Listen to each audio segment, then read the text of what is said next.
I lost my job, and my sister threw a party, mocking me, while my family ignored everything I'd done for them. When her fake promotion got exposed and my parents asked for help, I left them on hold. It was a Wednesday morning when my whole world got downgraded to a cardboard box.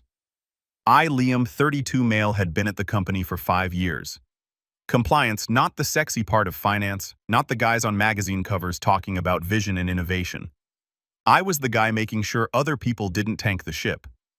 I caught errors, flagged shady transactions, and kept us from eating millions in fines. I wasn't flashy, but I was reliable. Everyone knew that. So when the CFO walked into my office, shut the door, and gave me that fake serious but kind look, I knew it wasn't good. Not personal, he said, like those words meant anything. We're restructuring. Your role's been consolidated. Consolidated like I was a duplicate file on someone's desktop. I didn't argue, didn't beg, just nodded, collected the little crap from my desk and put it in the box they'd already left for me. That stung the most. The box was ready before the conversation even happened, like they'd practiced this. Walking out was worse than the meeting. People saw me carrying the box.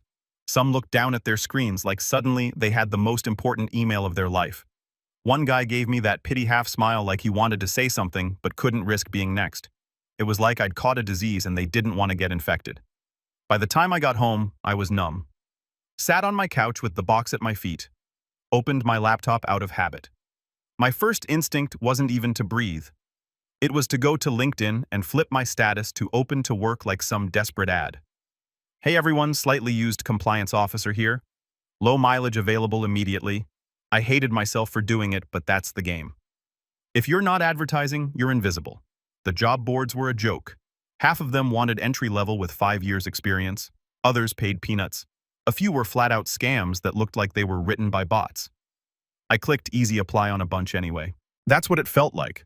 A rat pushing a lever for pellets hoping one would drop. Every so often I'd scroll my feed and see some guy I used to work with posting. Excited to announce my promotion, or grateful for the opportunity to lead. The kind of corporate flex that looks fake but gets 200 likes. And here I was refreshing my inbox for nothing. What made it worse wasn't the job market. It was the silence. Not one text, not one call. My parents didn't check in.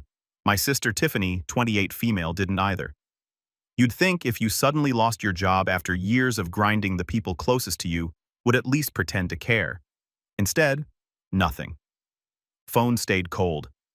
And maybe that was the part that hit hardest. I could stomach a layoff. Companies chew people up all the time. But when the people who are supposed to be in your corner vanish the second you slip, that's a different kind of gut punch. I tried not to spiral, so I did what I always do. Made lists, companies I'd apply to, recruiters to email certifications I could brush up on. I wasn't about to sit there crying into the box of crap from my desk. But every time I looked at my phone screen lighting up, it was just junk. Spam calls, recruiter blasts, nothing from the people that mattered. There was this bitterness creeping in. Not like rage yet, more like slow poison. Sitting there on my couch, laptop on my knees, I thought, funny, when you're doing well, everyone's proud to claim you. The second you slip, you're basically invisible. I closed the laptop around midnight after blasting out another round of resumes. My apartment was quiet, too quiet, and the only sound was the hum of the fridge. I grabbed something cold, sat back down, and stared at my phone again. Still no calls. That was when it hit me. It wasn't that they didn't know, it was that they didn't care. And that realization hurt more than the pink slip. At least the company had the decency to look me in the eye and say it wasn't personal. My family didn't even bother to say anything at all. So I told myself something right then. I wasn't going to sit here and be the guy they forgot about. If nobody was going to back me up, fine. I'd back myself up. I'd find a way forward. And when the truth eventually showed itself, because in compliance it always does, I wanted to be ready. I thought back to college. My sister, the golden child, got into a private school she couldn't really afford. My parents made a big deal about how proud they were. But when tuition bills hit, they came up short. Who stepped in? Me. I was barely out of high school, juggling part-time jobs. But I still threw in a chunk of my savings to cover what scholarships didn't. Nobody forced me to. I did it because that's what family's supposed to do. Then there were the times after, like when Dad got behind on the mortgage one winter. I just started full-time at my first compliance job and my paychecks weren't huge, but I cut him a check without a second thought. Or the electric bill that was about to get shut off, or the car repair my sister suddenly couldn't cover. It was always me. Always the steady one bailing them out while she was showered with praise for being driven and gifted. And now, crickets. The minute I'm the one who could use a hand, not even money, just a little support. They're nowhere. It wasn't even about the cash. I wasn't asking for them to pay my rent. I just wanted a simple acknowledgement that losing a job sucks and that maybe I wasn't alone in it. But apparently I was. 2 weeks of that cold shoulder went by before I got something in the mail. At first I thought it was junk, plain white envelope, cheap paper. My name scribbled on the front in my sister's handwriting. I opened it and almost laughed. Inside was a formal invitation she clearly made on her laptop with some free template. Big fancy font that didn't even line up properly. You are invited to celebrate the promotion of Tiffany to senior associate. At the bottom in bold it said party at Mom and Dad's Saturday 7 p.m. That was it. No RSVP card, no details. Just her trying to make herself sound important. The kicker, the way she addressed it, just my name. No bring a guest, no +1, just me. Like she wanted to make sure I walked in there alone. I sat there staring at it, shaking my head. A promotion party at my parents' house. Not a banquet hall, not some high-end venue, just our cramped dining room dressed up like it was hosting royalty. Classic move. I could already picture it. My mom bragging to relatives about her daughter's big achievement. My dad puffing out his chest, my sister soaking it all in, and me, the unemployed brother, sitting at the end of the table like an afterthought. I tossed it on the table. My best friend Ryan dropped by that night. He took one look at the card and said, "You're not seriously going, right?" "Why not?" I asked, even though I already knew what he meant. "Because they don't want you there. That card's not an invitation. It's a warning. You're walking into enemy territory." I laughed, but he wasn't wrong. Still, something inside me tightened when I looked at that embossed seal. "Maybe I'll go anyway," I said. Ryan raised an eyebrow. "To clap for her to sit in the corner while they pass champagne around and ignore you." "I'm not going to clap," I said. "I just want to see. Remind her that I exist. Remind them I exist." Truth was, I didn't even know what I wanted out of it. Closure, payback, or maybe just to stop feeling like a ghost in my own family. The rest of the week dragged. Rejections piled up in my inbox. Every we've decided to move forward with other candidates felt like a punch. And in between those, my sister kept posting selfies with captions like "grateful for new opportunities." Her friends commented things like, "So proud of you and future CEO right here." I wanted to roll my eyes so hard they'd get stuck. By Friday, the invite was still sitting on my counter, unopened again after I'd shoved it back in the envelope. Ryan's words kept echoing. Enemy territory. He wasn't wrong, but I couldn't shake the itch to go anyway. Not to clap, not to congratulate, but to stand there and make sure they remembered I existed. They thought I was invisible. Fine. Then I'd show up in the flesh and force them to look me in the eye. Part of me wanted to rip the invitation in half and be done with it. But the other part, the side of me that hated being dismissed, that couldn't stand being written off, wanted to walk in there and face it head on. So I pressed the crease on that invitation flat, folded it neatly, and slid it back into the envelope. I was going not to celebrate her, not to clap along, just to watch, and maybe, just maybe, to remind them that they couldn't write me off forever. Saturday came fast. It felt weird pulling into the same driveway I'd once helped save from foreclosure. When I walked in, the smell of food hit me. Roast chicken, mashed potatoes, the works. My mom had clearly gone all out. The dining table was covered in a lace tablecloth, candles lit, way more effort than she ever put in for my birthdays. And there she was, bustling around, smiling like a politician at a rally. "Look who finally made it," she said, giving me a quick hug before darting back to the kitchen. Not "how are you?" Not "how are you holding up?" Just a throwaway line like I was late to the show. My dad was in the living room laughing too loudly at one of my sister's stories. She was holding court in front of a mix of relatives and a couple family friends, glass of soda in hand, grinning like she'd just been sworn into office. The second I stepped through the doorway, her eyes flicked over me and she smirked.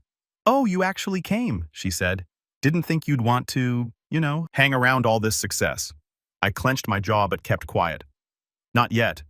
Then I spotted where they'd put me. The main dining table was set perfectly. Polished chairs, plates, folded napkins, everything looking formal. And then off to the side was the kids' table. Plastic folding chairs, paper plates, cheap party favors. At the end of it sat my spot, marked with a piece of printer paper taped to the cloth. In thick marker it read, "Jobless and hopeless." The laughter came instantly. My mom chuckled like it was some light-hearted family joke, and my dad smirked, shaking his head like he couldn't believe how clever it was. My sister straight up burst out laughing. "Oh, come on. It's funny," she said, waving her hand. "Lighten up." I just stood there staring at it. My pulse was pounding in my ears. "You serious?" I finally asked. "You actually wrote that?" "It's just a joke," my dad said. "Don't be so sensitive. We know you're between things." "Yeah," my sister chimed in. "Besides, it's kind of accurate." "Isn't it?" She said it with that smug grin, like she'd scored a debate point. I walked over, pulled the tag off the table, and held it up. "You think this is funny? Celebrating in the house I helped save from foreclosure? Eating off plates I probably paid for back when you couldn't keep the lights on?" That killed the laughter fast. My mom froze, spatula still in her hand. My dad's smile dropped. My sister blinked, suddenly unsure of herself. "Don't act like I'm crazy," I said, voice steady. "You remember when the mortgage was overdue and the bank was calling every week? Who wrote the check? Me. When your scholarships didn't cover your tuition, who filled the gap? Me. You wouldn't even have that job if I hadn't helped you stay in school." Silence. The only sound was the ticking clock on the wall. Now I lose my job and suddenly I'm unemployed and unwanted. I shook the tag in my hand. "That's what I am to you." My sister tried to laugh it off. "Okay. Guess don't take it so seriously." It was just what I cut her off. Just you pretending you pulled yourself up by your own genius, just you acting like none of us ever helped you along the way. You really think it's funny to humiliate me in front of relatives and family friends? People who don't even know the half of what I've done for this family. Her face turned red, but she tried to shrug it off. "It was just a joke. Don't make it bigger than it is." "Bigger than it is?" I shook my head, holding up the tag so everyone could see. "We're sitting here in the house I helped keep from being repossessed. You're standing here with a job you wouldn't even have if I hadn't chipped in for your tuition. And I'm the punchline. I'm the unemployed and unwanted one." The room went dead quiet. An aunt glanced at her plate. One of my mom's friends cleared her throat awkwardly. Nobody laughed this time. My mom rushed in, voice sharp. "Don't ruin this night. Your sister has worked hard and deserves recognition." I let out a short laugh. Short, not because it was funny, but because of how typical it was. Worked hard. I know all about hard work. I pulled 12-hour days, weekends, holidays, caught fraud cases that saved my company millions. Nobody here threw me a dinner. Nobody here even said thank you. But the second I'm down, I get this. I waved the tag. My dad's jaw tightened. "You've always been bitter. That's your problem. Instead of being happy for your sister, you—" "No." I cut him off. "My problem is I've always kept my mouth shut. I paid the bills, I filled the gaps, I made sure this family didn't sink. And what did I get in return? Nothing but silence.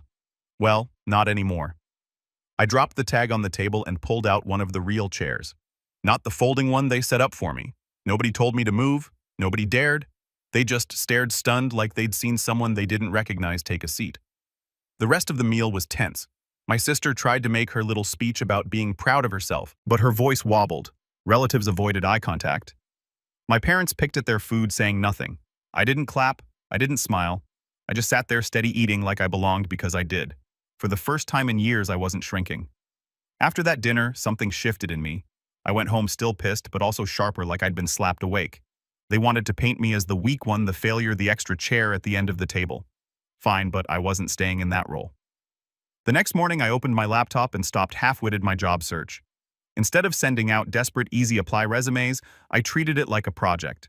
I built a spreadsheet, tracked openings, made notes on recruiters, even reached back to old contacts I hadn't spoken to in years. Every rejection I got, I logged and moved on.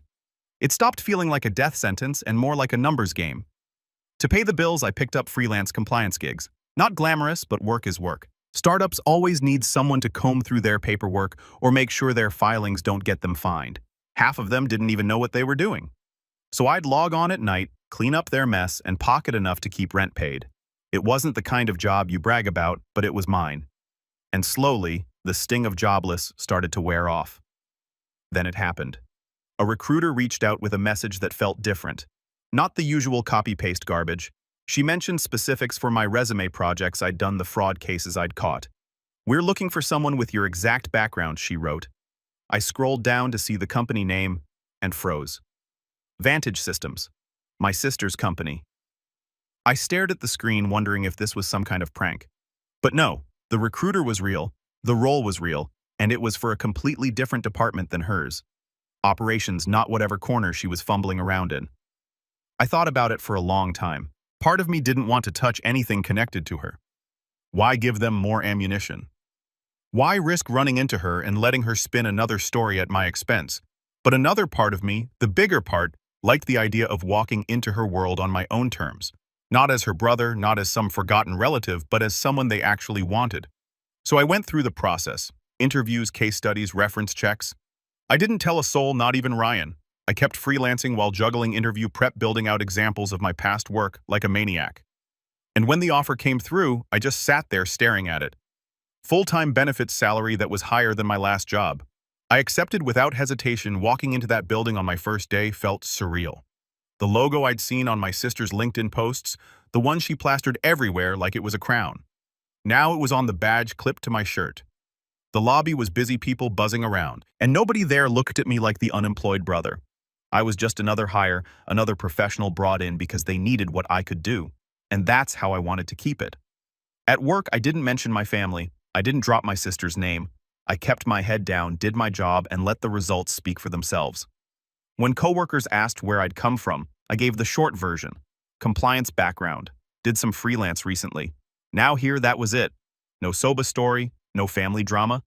The work itself was challenging in a good way. Cleaning up processes, tightening reporting, making things efficient, stuff I was built for. My manager noticed fast. Within a month, I was running meetings, drafting reports that actually got attention. After months of feeling disposable, it was like oxygen. Meanwhile, at home, my family kept acting like nothing had changed. They still saw me as between jobs, the quiet one floating around. My sister posted about her promotion constantly, pictures of her in blazers, captions about leadership opportunities. My parents ate it up, commenting things like, "So proud of you," on every post. Not one of them asked me what I was up to, which was fine. The less they knew, the better. The funny part, at first, her name barely came up. She was just background noise in another department. But as the weeks went on, the cracks started showing. Little jokes, nicknames, complaints that floated around. It turned out people did talk about her, just not in the way she'd want. Keeping the secret felt almost fun. Every time my mom hinted at me needing to get serious about my future, I bit my tongue. Every time my sister bragged in the family group chat, I smiled to myself, knowing I walked through the same doors she did every morning, except I actually belonged there. I wasn't just rebuilding anymore. I was climbing quietly, carefully in the one place they thought I'd never fit. For the first time in months, I felt something I hadn't in a long time. Control. Every day at the office sharpened that feeling. I came in early, stayed focused, and slowly built a reputation as the guy who got things done. Not the loudest in the room, not the one chasing recognition, just solid. And people noticed. My manager started trusting me with bigger reports, the kind that actually went upstairs. Coworkers leaned on me to check their work because they knew I'd spot mistakes. One process I cleaned up cut error rates by almost 20% in a single quarter. Not glamorous, but enough that higher-ups noticed. Quiet results that spoke louder than titles. It was the kind of respect that didn't need clapping or fake invitations. It showed itself in the quiet nods and the "glad you're on this project." One afternoon, I was sitting in the break room with a couple guys from my team. We were eating overpriced sandwiches and half joking about the coffee machine being older than the building when someone mentioned a name that made me pause. "Did you hear about Tiffany messing up that client file?" one of them said, shaking his head. "Total disaster." I kept my face neutral, like the name meant nothing to me. "Who's that?" I asked casually, taking a bite of my sandwich. "She's an admin support over on the strategy side," he said. "Supposed to be doing intake and reports, but man, she's always behind. People have to redo half her stuff." Another coworker snorted. "Lowest rank in that department and still acts like she's on top. Can't tell if it's overconfidence or just cluelessness." I sipped my coffee, slowly hiding the smirk that threatened to break through. So this was the big promotion. Senior associate, funny. Because to everyone here, she was basically the office joke. I didn't push it right away. I let the conversation drift back to work. But inside, I was turning it over. Everything suddenly made sense. The homemade invitation, the family dinner at my parents' house instead of anything official. The way she never mentioned specific details about her role online. She'd spun a story, and they'd all swallowed it whole. A few days later, I confirmed it without even trying. I was in the elevator with a project coordinator from her department, the kind of person who somehow knew everybody's business, the type that always had a story to tell while the doors closed. We got to chatting about projects, and I casually asked, "Who handles compliance checks on the strategy side?" She laughed, shaking her head. "Nobody, really. That team's a mess. Half the time we have to clean up their reports before they get upstairs. They've got Tiffany down there, but she's barely hanging on. People grumble about it constantly. I even heard her managers considering letting her go if things don't improve." Barely hanging on, she kept talking, rattling off a couple of mistakes Tiffany had made. Wrong numbers in a client file, missing attachment stuff that caused extra work for everyone else. It wasn't malicious gossip either, more like exasperation from someone tired of babysitting. By the time the elevator dinged at my floor, I didn't even need her to say more. The picture was clear. I walked back to my desk and sat there letting it sink in. My sister, the one my parents threw a fake promotion party for, the one who had a room full of relatives and friends laughing at me with a jobless and hopeless tag, was on the verge of losing her job. And nobody in my family had a clue. The irony was almost too perfect. I didn't rush to tell anyone. I didn't text Ryan, didn't blow up at my parents, didn't confront her. I just kept working, head down, stacking wins while she stacked mistakes. Every time she posted some self-congratulatory caption online, I scrolled past and smiled to myself, knowing the truth. The best part, my position kept rising while hers kept sinking. I was pulled into a project that put me in front of higher-ups, the kind of meeting where your name gets remembered. Meanwhile, I'd overhear whispers about her missing deadlines or sending the wrong files or not quite fitting the role. It was almost surreal. At home, I was still the quiet one, the one nobody asked about. In my parents' eyes, I was floating. In reality, I was sitting in the same building as their golden child, outperforming her at every level, and they didn't even know it. The more I thought about that, the more deliberate I became. I didn't flaunt anything, didn't post updates online. I wanted the reveal to happen naturally, like pulling a sheet off something they thought they understood, only to find out the picture underneath was completely different. Weeks rolled by and the cracks in her image got bigger. A guy from it joked that her team's nickname for her was Printer Jam because she slowed everything down.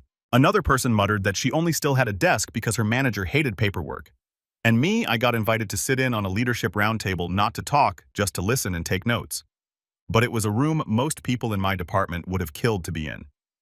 Sitting there, I realized something. I wasn't just surviving anymore. I was building something solid, something real. On the ride home that night, I thought back to that dinner. The laughter, the cheap folding chair, the tag with jobless and hopeless scribbled across it. At the time, it felt like the bottom, like that was who I was to them permanently. But now, knowing what I knew about her, it didn't sting the same way because the truth was clear.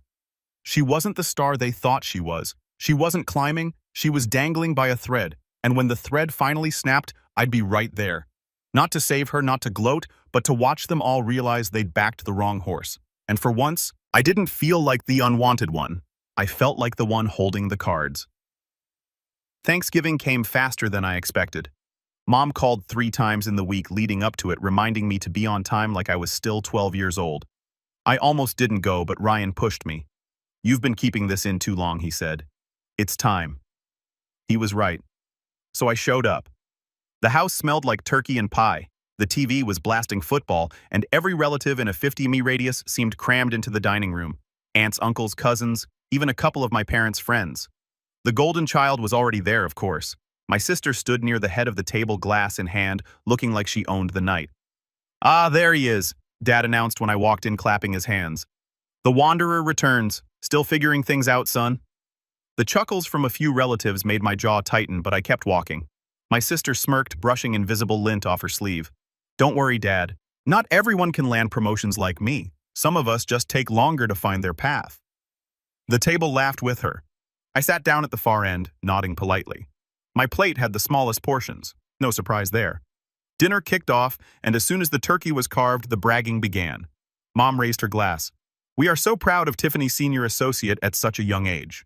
Vantage Systems must really see her potential." Relatives clapped. A cousin asked her how she handles all that responsibility. She launched into a ramble about managing deliverables and strategic oversight.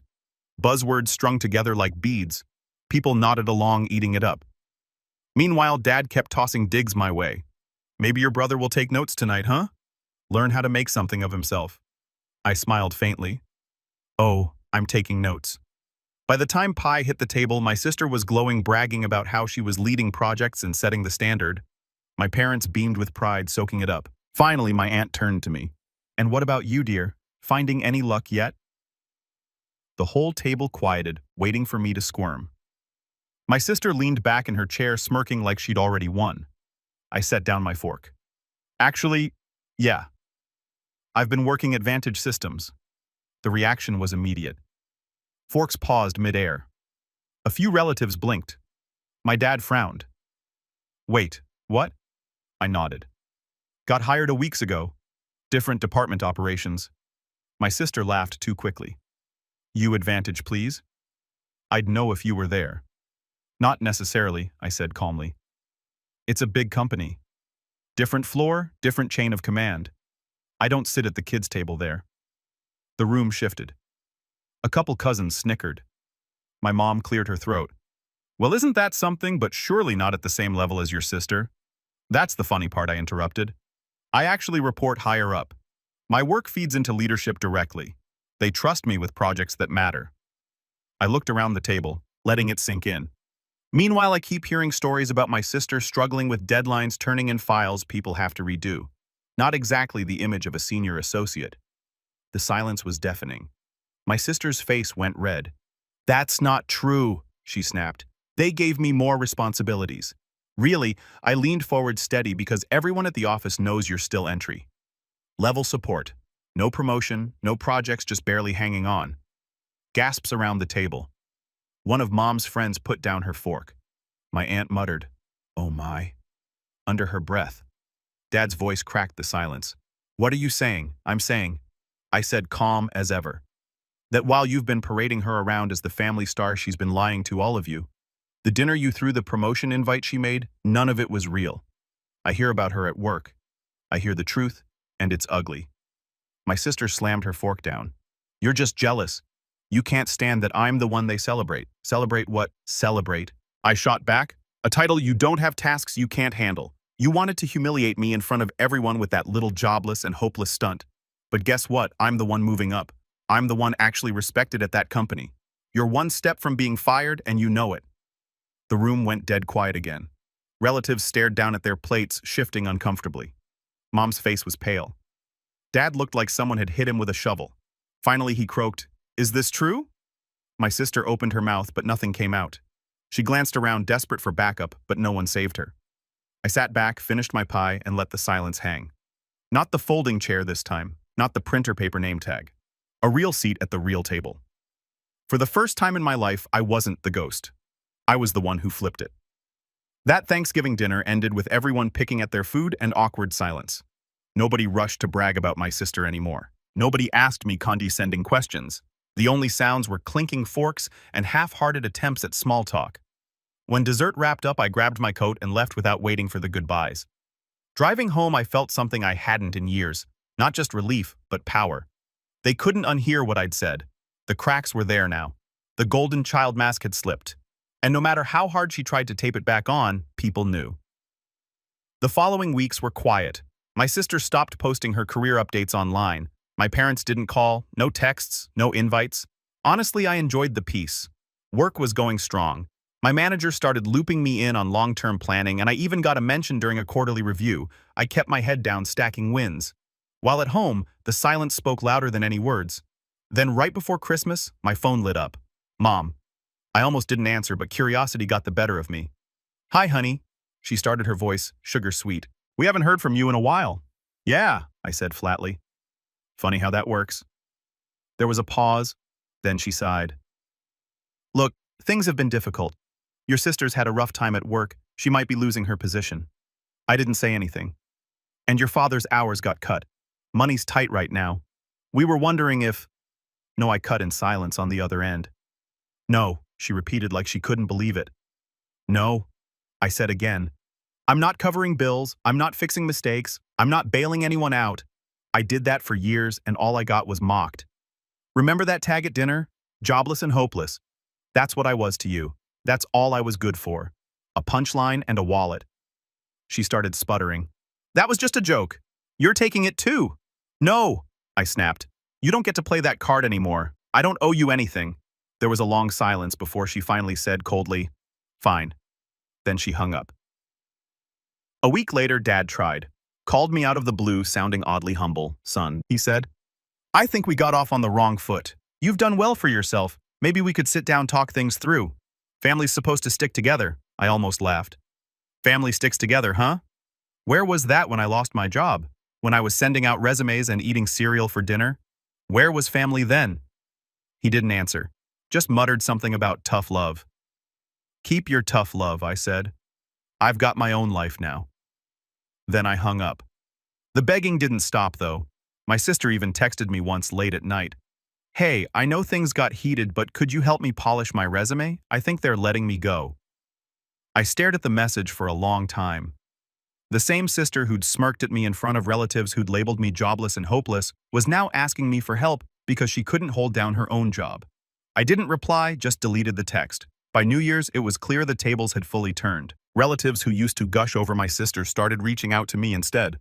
A cousin messaged me asking for career advice. An uncle wanted me to look over some financial documents. People who'd ignored me at family dinners suddenly acted like I'd been important all along. But I didn't forget. The memory of that folding chair, the paper plate, the marker-scrolled tag that stuck with me. It wasn't just about being mocked.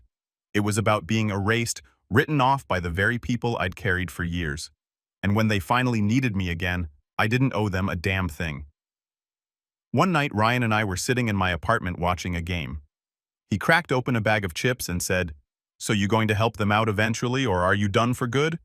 I leaned back, smirking. They had their chance. They made their choice when they laughed. Now they can live with it. He nodded. Savage. I like it. And I laughed, but it wasn't out of cruelty. It was out of clarity. For the first time in my life, I wasn't the backup plan. The invisible one. The one covering the bills in the shadows. I was my own man, with my own career respected on my own merit. They could beg, plead, twist it however they wanted. But the truth was simple. I didn't need them anymore. And that's the thing about power. Once you realize you've had it all along, you never give it away.